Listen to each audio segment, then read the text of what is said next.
this, and just how good has it been to be home? Yeah, it's been very surreal.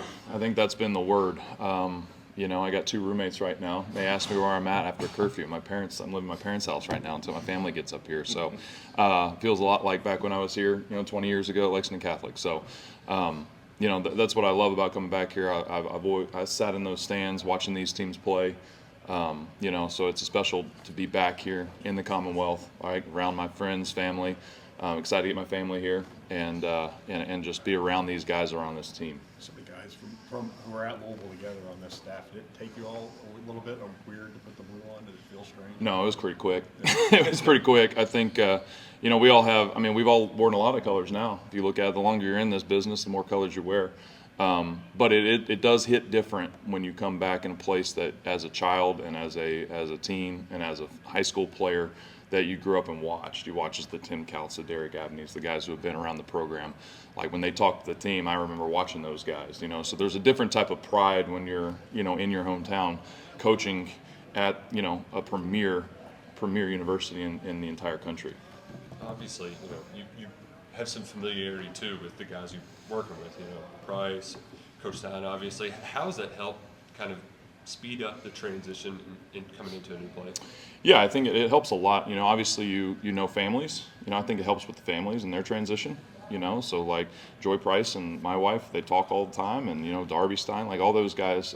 That's the other part that's not really talked about. In the office, it's always easy. Like we've been through wars together, we've been through a lot of battles.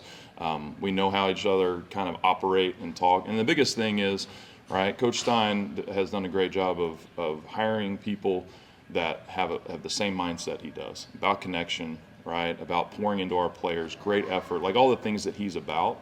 Everybody on this staff is about that, and it just so happens a bunch of guys have grown up together and done that together, so it's been pretty cool. But yeah, anytime you got a college roommate that you're working with again, that's pretty neat. Your position group's might be the only one that didn't go out and get players in the portal. So what did you like about the tight end room when you first watched it on tape, and maybe what have you learned about them since spring practice started? Yeah, I think the biggest thing is just how those guys work. Like you can turn on the film, you watch the film, and how those guys go about their business on the game field. Like the amount of effort that was on there was just no question. And that's just been every single day been proven to me every single time I'm out there with those guys. They are they don't say much. They go to work, and then when we need them to, they bring an intensity level that I haven't been around in a long time. So those guys are self-starters. They're amazing. Between Willie, Henry, Mikkel, Elijah, Justin, those guys, all right, they really pick me up too, So it's a great group. I'm glad to see them. They're continuing to get better and better, and so I'm excited to see what's going to happen for them this season. Willie was a guy who obviously you guys wanted to keep around and retain. How big can he be this next season, and what kind of things can he do to take that next step? Yeah, I think the biggest thing, when you get into college football, everybody's got talent. He's got elite level talent. There's no question about that. But man, what his mindset and his intensity and his aggressiveness and the way he plays the game and the way he works, that's a separator. Especially in this conference, right? You got to have something you do special. And he does a lot of really great things. But man, the way he comes to work and his mindset, it's just a little different in a really good way. When we saw him, it looked like he was looking a little bit more slim. I think the same with Boyer. Was that something that was a point of emphasis? Well, I think, he's a wrestler, so he might be able to do that, up and down type stuff all the time. We talk about that all the time. I think it's important for our tight ends, any group that you have, to know, what are the combine averages? What do guys look like at the next level that they all have dreams to go and play? So I think that's something from coaching staff to nutrition to strength and conditioning. It was a deal like, here's what is typical, right? Or here's where yours should be at, and we constantly talk about it. But that doesn't happen unless the player buys in. So those guys like Henry, he did a great job with his body. He's completely changed it from Christmas, right, and Thanksgiving on. He's completely changed, and he's moving better. He's playing well, running great routes, catching the football. He's doing all the things that a bigger body tight end needs to do. But I didn't lose the weight for him. It was him and his work, and Coach Roberts and those guys in the strength conditioning, Devin with our nutrition.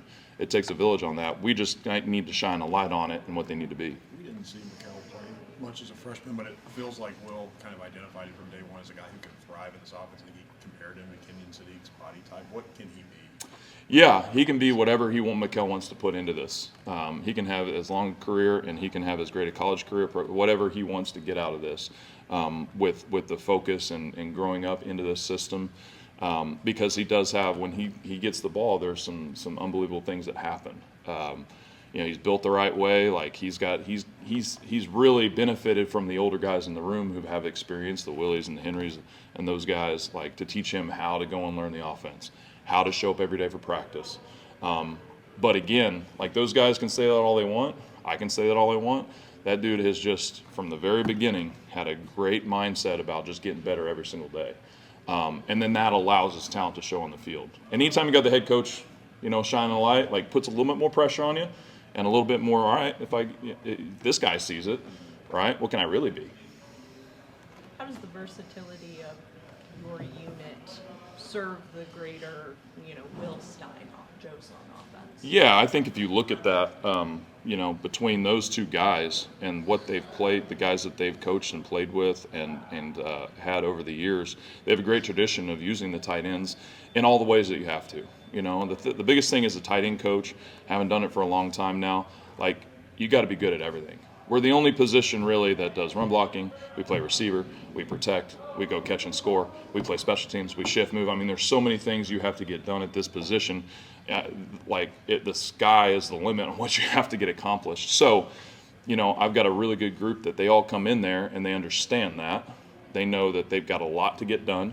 We have to have a plan to get all of those so we can do enough of those things. And I tell our guys, the more you can do, the more you get to do. If you can go plug in and play in different formations, if you have the fundamentals and techniques that you can go do this, you're going to have a role in that. So it's a mandated versatility in the tight end room, and our guys have really bought into that. As a tight end coach, are there particular players, maybe through NFL history or college history, that you're like, those intangibles, that is the secret to success? Yeah, I think one of the things that we always try to do for our guys is obviously we feel really good about what we do offensively and how we teach those guys and how we develop. I think we have a really great plan for those guys. But it's always nice to back up your film with NFL film, and you look at those elite players, like, okay, does this translate to the NFL? Is this guy doing the skills that I'm doing? All right, it's really fun to watch George Kittle go reach on an outside zone. It's really fun to watch Pitts go catch and score on option routes, things like that. So anytime they can see other guys doing it, the more they get to watch, the more they can put themselves in their shoes, and they get banked reps without having to do it physically. So yeah, we always try to show them guys that, and we'll ask them what their favorite guy is, and we'll try to pull some clips and let them see that as a resource. How have those guys been building their chemistry with Kenny, and what have you seen from just your standpoint of coaching them and from the quarterback position? Yeah, I think starting with the QB position is always important, and it takes a guy to come in and have a lot about him, and Kenny's done that, and those two, for sure, Henry and Willie, who have had a little bit more experience, have had production, those things. You can always talk a little bit louder when you've proven on the field. And so anytime you have two guys like that, they become vocal leaders. And so really it's been a great camaraderie between those three, but it's also kind of like when they all get together, that's a powerful force when those three talk to the group, when those guys are saying huddle up, it's not just they're backing the QB up. So I think, from that standpoint, they've really tried to put their hands on this unit and make sure that they are great leaders. I think Henry had caught a pass when he got here before last year at Illinois, and then we saw him catch a few things. It sounds like that's going to be a bigger part of his role. Just how have you seen him evolve? Yeah, Henry's done a great job. He's so smart. He works so hard, and then he's quiet, but then all of a sudden there'll be this aggressive, like angry, hard-nosed football player that comes out. And I think what the best thing about Henry is the selflessness of, right, he'll do absolutely anything for our offense to move the ball and score. And with that, for the team. But, I mean, it's not one of those things where we're not going to throw him the football. Like, he's done a great job out there. He's constantly on the Monarch catching. Like he's constantly asking how to get himself open, you know, those type of things. He's trimmed down, so he's moving well. But we see him as a weapon. You know, all those guys, they, like I said, they got to do everything. They got to play in the backfield. They got to go play spread out. They got to be on the line. They got to be off the line. They got to go play all those roles. And the more they can, the more they get to. Couple more. Anyone else? Yeah, there's so many guys in that coaching room who have called plays before. How much fun have you all just had building the Kentucky offense or whatever? You know, it's obviously Will's vision, but like get bits and pieces of what you've done. Yeah, it's a lot of fun. You know, Coach Sloan does a great job of leading it. You know, it's always fun when we're in a meeting and Coach Stein will come in and pop in and, you know, draw a couple things up. We put those in and, you know, those are working pretty good. You know what I mean? So I think everybody, it's a very egoless room. I think everybody kind of understands what we can build here, that the path and the offense is a proven deal from when it was built long ago. And now it's just about how can we fine tune it, how can we make it our own, and how can we make it fit our players. And that's the key. That's what spring is. Like, let's find out who our team is. Kind of a bigger picture type thing with the tight end. It seems like all the good offenses these days, college or pro, seem to have that guy or multiple guys at the position. How has it changed since even when you were playing, the importance of the tight end in a big time offense? Yeah, I think the Instagram, you know, and the TikTok, they just get a little more pub now. They've always been extremely important. And where I was very fortunate, trust me, I'm sitting up here not because of myself, but because of the other coaches, players that have poured into me. And I had a great mentor from the very get-go. You know, Coach Watson did a great job of utilizing those guys, movement around. Like, that was always something I grew up with as a coach and learned it very quickly. And it was poured into me of the importance of the position. So I've really known nothing else, you know, about but the importance. I think people are starting to see and shine a light on it. Specifically in the NFL, you see a ton of guys playing in 12. You know, there's always one on the field, and that's just, you're right. The tight end position has gotten a little bit more in the spotlight with good reason. Who were the guys you threw to?